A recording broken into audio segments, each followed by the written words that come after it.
What is up mga tudes? So Archie Motovlog here, nagbabalik na naman for another side-by-side comparison. So today we're going to have side-by-side comparison between Honda's pinakamatipid na scooter versus sa pinagmamalaking 125cc scooter ni Yamaha. So mga tudes, kung naghahanap ka ng entry level na scooter, syempre entry level, ibig sabihin decent lang ang kanilang performance, forma at technology na may o-offer. Ikaw ba yung rider na hindi na kinakailangan ng masyadong malakas sa performance at sobrang komplikado na motor? Gusto mo matipid, maliit, may gulay board at madali gamitin na scooter?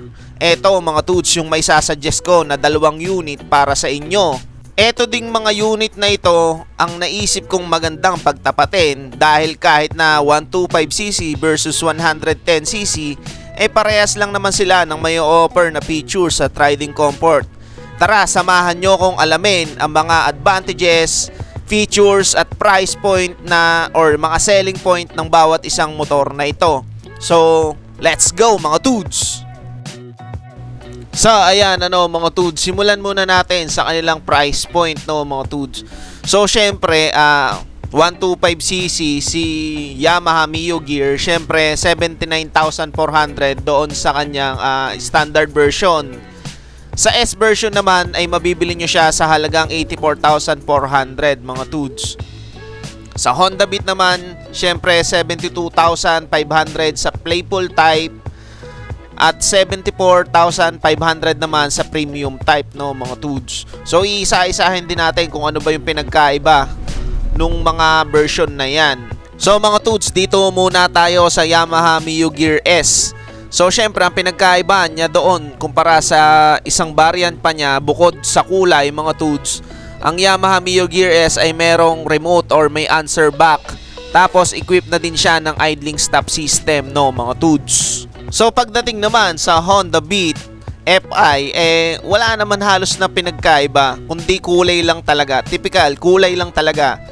Pagdating sa premium model or premium type, yan, mapagpipilian nyo yung matte colors, glossy white, na may gold or may accent, gold accent na mugs mga tudes. Yun lang talaga, wala silang pinagkaiba na may mga additional features yung premium. Pares lang, talagang kulay lang ang pinagkaiba nila mga tudes. Mga tudes, pagdating sa makina dito nagkakatalo etong dalawang unit natin. Syempre sa Mio Gear 125cc, pagdating naman sa Honda Beat ay 110cc. So syempre pagdating kay Yamaha Mio Gear syempre mai-offer niya ang 9.6 horsepower tapos 9.5 Newton meters of torque. Kay Honda Beat naman ay 8.89 horsepower tapos 9.30 Newton meters of torque naman. So syempre on paper mga tudes, hindi nagkakalayo ang kanilang power. So dahil nasakyan natin parehas ang dalawang motor na ito, masasabi kong mas malakas talaga ang Mio Gear S kumpara sa Honda Beat. So syempre extra power, extra displacement equals talagang magandang performance na maibabato sa iyo mga tudes. Pagdating naman kay Honda Beat, yung smoothness, yung pagkatining ng makina, yung bentahe ng motor na ito. So speaking of smoothness mga tudes, mas smooth ang suspension ng Honda Beat FI kumpara sa Mio Gear S. So syempre kilala naman natin ang mga Mio series na talagang matagtag ang suspension.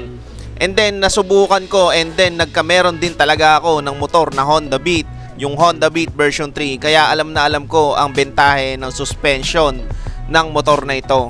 Masasabi nating, dahil nga nasubukan natin, masasabi nating talagang smooth ang ride ng Honda Beat FI kumpara sa Mio Gear S. Pagdating naman mga tudes sa kanyang riding comfort, masasabi kong mas maganda sakyan or mas masarap sakyan ng Mio Gear S kumpara sa Honda Beat. So syempre dahil yan sa mas malapad na upuan, mapapansin natin mga tudes na napakakitid, napakaliit or napakanipis ng upuan ng Honda Beat. Hindi naman may kakailayan, napakaliit, napakakitid, kaya sa long ride masakit sa puwet ang Honda Beat FI kumpara sa Mio Gear. Sa Mio Gear naman may katigasan ng kanyang upuan. At syempre, binuksan natin yung U-Box ng Mio Gear. Pag-usapan na rin natin ang U-Box ng dalawang motor na ito. Di hamak na mas malaki ang U-Box ng Honda Beat FI kumpara sa Mio Gear. Syempre mga Tudes, nakalagay sa U-Box ang battery ng Mio Gear S, kaya lumiit bahagya ang kanyang U-Box. Pagdating naman sa Honda Beat, nasa may gulay board nakakabit ang kanyang battery. Kaya napakalaki talaga napaka-spacious talaga ng U-Box na nakakabit sa Honda Beat natin. So pagdating naman sa mga features na may offer ng mga motor na ito ay halos parehas lang naman. Unang-una, 4.2 liters fuel tank capacity. Parehas silang may charging port, LED headlights. Then pag sinabing LED headlights, yung the rest, taillights saka placer ay incandescent pa rin. Meron silang silent starter, tapos naka-kickstart din, or meron pa silang kickstart no mga Tudes. Mayroon ding side stand kill switch, tapos parehas lang sila ng mga preno. Disc brake ang harapan, drum brake naman ang likod. So nagkakatalo na lang sa iilang features no mga Tudes. Pagdating kay Honda Beat FI, syempre 58.6 kilometers per liter yung kanyang may o-offer na gas consumption. Equipped na din siya ng combi brake system. Tapos ang kanyang overall weight ay syempre 89 kilos naman. Pagdating naman kay Mio Gear S, syempre meron siyang idling stop system. Meron din siyang answer back feature no mga Tudes.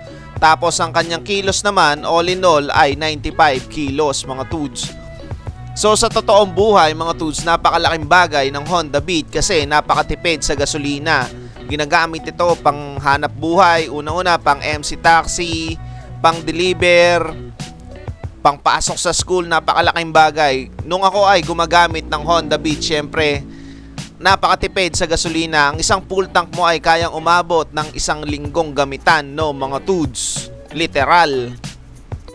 Ang bentahe naman ng Mio Gear S ay syempre yung performance niya. Hindi may kakailang napakalakas umahon ng mga 125cc's ni Yamaha kumpara sa mga Honda. So eto yung nagustuhan ko pagdating kay Mio Gear S. Napakalakas niyang humatak. Kahit may angkas, talagang kayang-kaya niyang dalhin. Hindi kumpara kay Honda Beat na medyo nahihinaan or underpowered siya pagdating sa akyatan no mga Tudes. Pero nag-excel naman siya kapag patag naman yung daan. Napakatipid naman niya sa gasolina kumpara sa Mio Gear S na nagre-range ng 50 to 45 kilometers per liter ang kanyang gas consumption. Mga Tudes, ang isa pang advantage na nakikita ko pagdating sa Honda Beat ay yung kanyang preno. Equipped na siya ng combi brake system. So syempre sa mga hindi nakakaalam, CBS, kumbaga pag nagpreno ka sa likod, magpepreno din yung sa harap mo mga Tudes no. So connected yung preno mo sa harap sa preno mo sa likod no mga Tudes. So napakagandang features noon, lalo na sa mga beginner riders na bibili ng mga motor na katulad nito no. So pagdating naman sa Mio Gear S mga Tudes, syempre meron siyang answer back features. Ang advantage naman ito kung halimbawa nasa mall ka, ganyan no, nakalimutan mo kung saan mo na-park ang motor mo, pwede mong hanapin gamit lang ang remote ng answer back no. Kapag pinindot mo yan, tutunog na yan no mga Tudes. Isa pang nakikita kong edge pagdating sa Mio Gear S, syempre mas malalapad na mags ang nakakabit dito sa mga motor na ito no, na nakapagbigay ng mas magandang ride pagdating sa straight and then sa mga corners. So pagdating naman mga Tudes sa kanilang maintenance, so syempre gumagamit sila parehas ng CVT transmission. Syempre scooter nga no. So parehas din sila ng langis or yung engine oil capacity na 0.8 liters no or 800 ml laang no. So equipped na din sila ng air-cooled 4-stroke single overhead cam 2 valves na engine no mga Tudes. So syempre dito nagkakatalo sila no. So pagdating kay Yamaha Mio Gear S, meron siyang 750mm seat height. Tapos ang kanyang maximum ground clearance naman ay 135mm. Na pagdating naman sa Honda Beat mas mababa. Mas mababa ng kaunti. So 742mm seat height naman siya. Tapos may 147 millimeters maximum ground clearance, no mga tudes. Mababa yung seat height ng Honda Beat, tapos mataas yung ground clearance kumpara sa Mio Gear S, no? So pagdating sa kanilang dashboard, dito sila nagkakatalo mga tudes. So syempre kay Mio Gear S meron siyang full analog display kumpara kay Honda Beat na semi-digital na, no? Kahit papaano may pagka-digital na yung speedometer niya mga tudes.